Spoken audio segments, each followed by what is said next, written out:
To open up the chassis, pull up on the latch. Your graphic card is going to be located right here.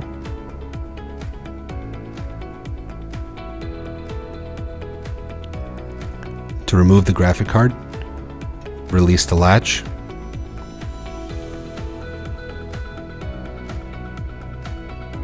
To release the card from the board, locate the green latch located at the base of the card.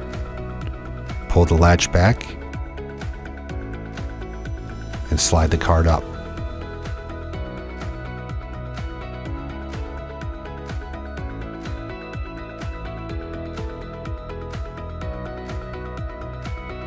To reinstall the graphic card, make sure you line up the PCI.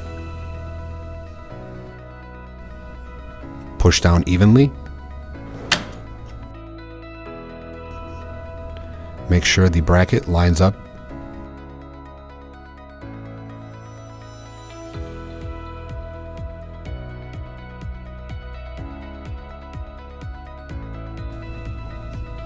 And to close the top, front to back, and make sure it clicks.